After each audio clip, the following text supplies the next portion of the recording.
Hello everyone, welcome to your channel.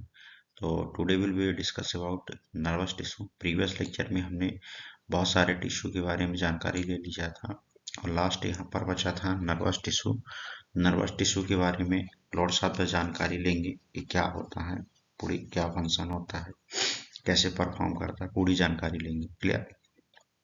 तो यहाँ पर अगर हम नर्वस टिश्यू की बात करेंगे तो नर्वस टिश्यू जो होता है तो ये हमारे बॉडी के कह सकते हैं कि इंटरनल और एक्सटर्नल, मतलब कि बॉडी में और बॉडी के बाहर दोनों तरह की इंफॉर्मेशन को कलेक्ट करता है और इंफॉर्मेशन कलेक्ट करके बॉडी में क्या करता है, रिस्पॉन्स देने का काम करता है।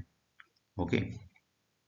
और नर्व जो होती हैं इसमें नर्व सेल्स और ये नर्व फाइबर, इन दोनों से मिलकर के ये जो नर्वस टिश्यू होता है बना होता है। क्लियर? जो नर्व सेल्स होती है और नर्व फाइबर्स हैं, इन दोनों से मिलकर के नर्वस टिश्यू बना होता है। अब इस नर्वस टिश्यू में एक तरह के सेल्स पाई जाती है जिसको हम न्यूरोग्लिया कहते हैं और ये सेल्स क्या करती हैं, जो टिश्यू होता है नर्वस टिश्यू स्पेशली, उसको सपोर्ट देने का काम करती है। क्लियर? जो कि नर्वस टिश्यू को सपोर्ट करती है। यही पॉइंट लिखा है इसमें कि नर्वस टिश्यू क्या कर रही है, सपोर्ट कर रही है। कौन सी सेल सपोर्ट कर रही है? ये जो न्यूरोग्लिया सेल्स होती है ये सपोर्ट देने का काम करती है। क्लियर? तो ये आपको समझ में आया होगा कि क्या होता है ये टिश्यू। अब यहाँ पर थोड़ी और समझिए कि न्यूरॉन क्या होता है। ठीक है ना? न्यूरॉन क्या होता है? तो न्यूरॉन कह सकती हैं जैसे सेल्स होती है लाइफ की स्ट्रक्चरल एंड फंक्शनल यूनिट, उसी तरह के यहाँ पर न्यूरॉन जो होता है तो न्यूरॉन भी एक तरह का स्ट्रक्चरल एंड फंक्शनल यूनिट होता है। किसका? नर्वस सिस्टम का या कि नर्वस टिश्यू का। ठीक है, मतलब कह सकते हैं संरचनात्मक एंड कार्यात्मक यूनिट जो होती है नर्वस टिश्यू या नर्वस सिस्टम की, तो न्यूरॉन को ही माना जाता है। क्लियर? यहाँ पर ये थोड़ी सी स्ट्रक्चर बताया गया है, इस स्ट्रक्चर को भी हम आगे पूरा डिटेल्स में एक्सप्लेन करेंगे। क्लियर? तो ये आपको इंट्रोडक्टरी क्लासेस समझ में आई होगी। चलिए आगे देखते हैं क्या है कि यहाँ पे जो न्यूरॉन होता है, थोड़ी सी ये बताया गया है कि न्यूरॉन जो होता है एक तरह का नर्व सेल्स होती है जो कि ये क्या कर रहा है, send message all over your the body to allow the everything from breathing, talking, eating, walking and thinking. मतलब कि ये जो न्यूरॉन होता है तो न्यूरॉन एक तरह के नर्व सेल्स होती है। ठीक है, यूनिट बताया गया है। इसका मेन काम क्या होता है कि ये ओवरऑल जितनी भी बॉडी में इंफॉर्मेशन होती है उन सभी को क्या करता है, कैरी करने का काम करता है, मतलब कि सेंड करता है और अलाउ करता है एवरीथिंग, प्रत्येक जो चीजें हो रही हैं, जैसे यहाँ पर ब्रीथिंग हो गया, टॉकिंग हो गया, ठीक है, ईटिंग हो गया, वॉकिंग हो गया, इन सभी चीजों को क्या करता है, इंफॉर्मेशन ले करके मैसेज देने का काम करता है न्यूरॉन्स। अब ये जो न्यूरॉन होते हैं मेनली यहाँ पर टू टाइप्स के रूप में बताया गया है। एक तो यहाँ पर इसकी सेल बॉडी होती है, सेकंड यहाँ पर प्रोसेस होती है। क्लियर? सेल बॉडी की अगर बात करेंगे तो सेल बॉडी न्यूरॉन का सबसे बड़ा और इरेगुलर स्ट्रक्चर होता है। सेल बॉडी जो है सबसे बड़ा और इरेगुलर स्ट्रक्चर, मतलब उसमें कोई एक कह सकते हैं शेप साइज नहीं होता है, इरेगुलर तरीके से होता है, जिसमें न्यूक्लियस और साइटोप्लाज्म ये दोनों पाई जाती हैं। क्लियर? अब यहाँ पर एक बात ये आती है कि जो इस न्यूरॉन में और सेल बॉडी के अंदर जो साइटोप्लाज्म पाया जा रहा है तो इस साइटोप्लाज्म को यहाँ पर क्या कहती हैं, न्यूरोप्लाज्मा कहा जाता है। यहाँ से क्वेश्चन पूछ सकता है कि न्यूरोप्लाज्मा क्या होता है। ठीक है, तो ये आप समझ सकती हैं कि न्यूरोप्लाज्मा किसको कहती है। आगे समझिए, थोड़ी सी स्ट्रक्चर से भी समझ लेंगे। यहाँ पर सेकंड यहाँ पर बताया गया है क्या, प्रोसेस। सेल बॉडी हमने देख लिया, सेकंड यहाँ पर प्रोसेस। और प्रोसेस भी यहाँ पर दो टाइप्स की होती है इस नर्वस टिश्यू के अंतर्गत। एक होती है एक्सोन, सेकंड यहाँ पर होती है ये होता है डेंड्रॉइड्स। क्लियर? तो एक्सॉन क्या होता है ये चीज को समझिए। यह एक न्यूरॉन का सिंगल और लॉन्ग प्रोसेसिंग स्ट्रक्चर होता है। ठीक ना? कैसा होता है, सिंगल रहेगा और लॉन्ग प्रोसेसिंग। आप यहाँ पर देख सकते हैं ये जो होता है एक तरह का एक्सॉन होता है। ठीक है, यहाँ से निकला हुआ जो एक्सॉन हिल्लॉक होता है यहाँ से निकलता है और ये पूरा यहाँ तक फैला होता है। तो ये एक सिंगल है और लॉन्ग प्रोसेस का काम होता है, मतलब कि ये लंबी प्रोसेस करने का काम करता है। एक्सॉन सेल बॉडी के कोनिकल स्ट्रक्चर से निकलता है। ये जो पार्ट होता है इसका, ठीक है, ये वाले जो पार्ट को क्या कहते हैं हम, कोनिकल एक्सटेंशन कहते हैं। और यहाँ से इसकी क्या होती है, ओरिजिन होती है एक्सॉन की, जिसे हम एक्सॉन हिल लॉक कहा जाता है।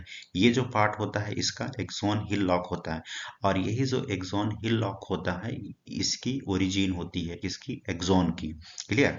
एक्सॉन एक मेम्ब्रेन से कवर होता है और इस मेम्ब्रेन को एक्सोलेमा कहा जाता है। ये मोस्ट इंपॉर्टेंट पॉइंट है, इस चीज को समझिए कि ये इसमें जो एक्सॉन में एक लेयर पाई जाती है, यहाँ पर एक तरीके से कह सकते हैं कि लेयर प्रेजेंट होती है, और इस लेयर को क्या नाम दिया गया है, एक्सोलेमा दिया गया है।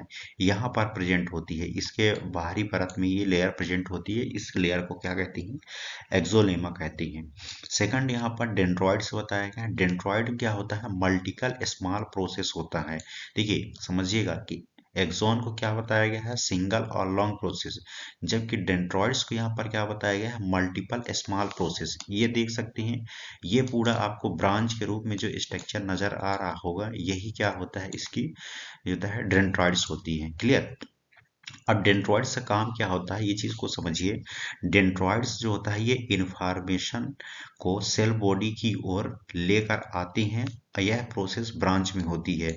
मतलब कि ये जो डेंड्रॉइड्स होता है पूरी होल बॉडी से क्या करता है, चाहे इंटरनल हो या एक्सटर्नल हो, ये पूरी इंफॉर्मेशन को कलेक्ट करता है। कौन कलेक्ट करता है, डेंड्रॉइड्स से। डेंड्रॉइड्स कलेक्ट करेगा और ला कर कहाँ पर छोड़ेगा, ये जो सेल बॉडी होती है जिसको हम सोमा भी बोलते हैं, ठीक है, तो ये सेल बॉडी में छोड़ देता है ला करके।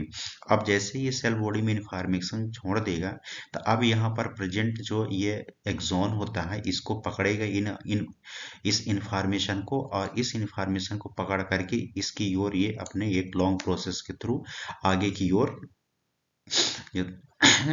स्प्रेड करेगा। क्लियर। अब होगा क्या, एक चीज और समझ लीजिए इसमें, कि इसमें बहुत सारे क्या होते हैं, स्ट्रक्चर पाए जाते हैं, जैसे डेंड्राइड्स हैं, और ये सेंटर में जो प्रेजेंट होता है इसको बोलते हैं हम न्यूक्लियस। ठीक है। अब ये और यहाँ पर जो ये चारों तरफ प्रेजेंट होती है इसको बोलते हैं सेल बॉडी, और इसमें एक तरह की शीथ होती है जिसको क्या बोला जाता है, माइलिन शीथ है। ठीक है। माइलिन शीथ ये पूरा सेल को क्या करती है, कवर करती है।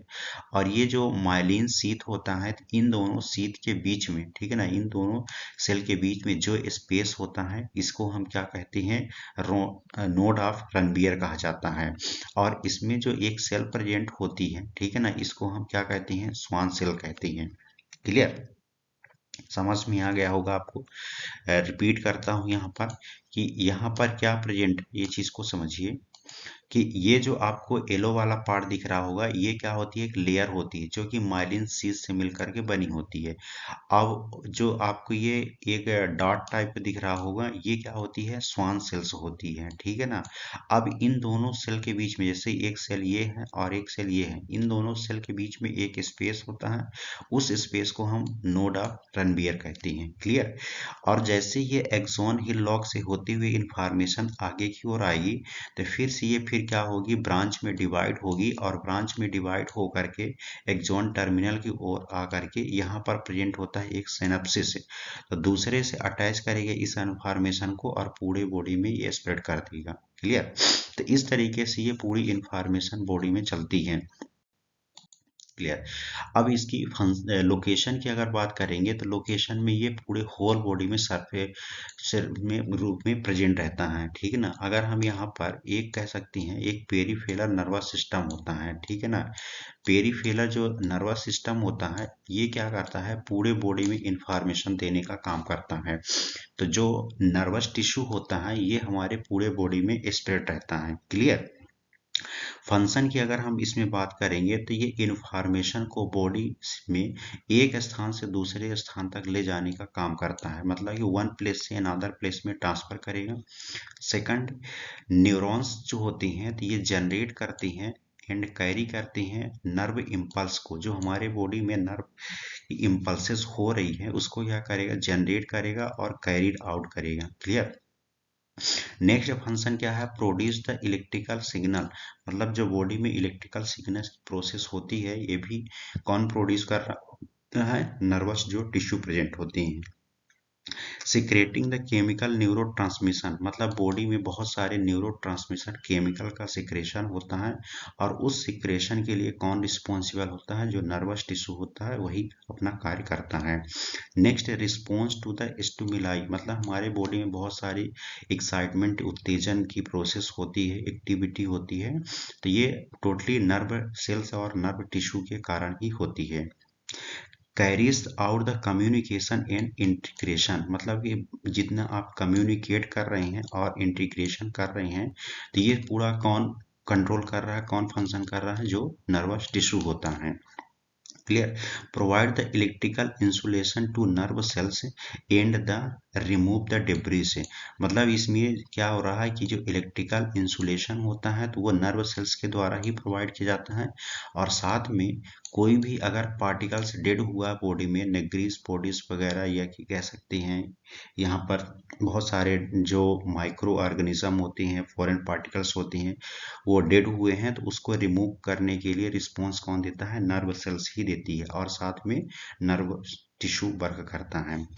Carries the message from the other neuron to the cell body, मतलब कि सेल बॉडी से न्यूरॉन के पास जो इन्फॉर्मेशन आ रही है, तो वो फिर इन्फॉर्मेशन अदर तरीके से भी कैरीज करता है, ट्रांसफर करने का काम करता है। क्लियर।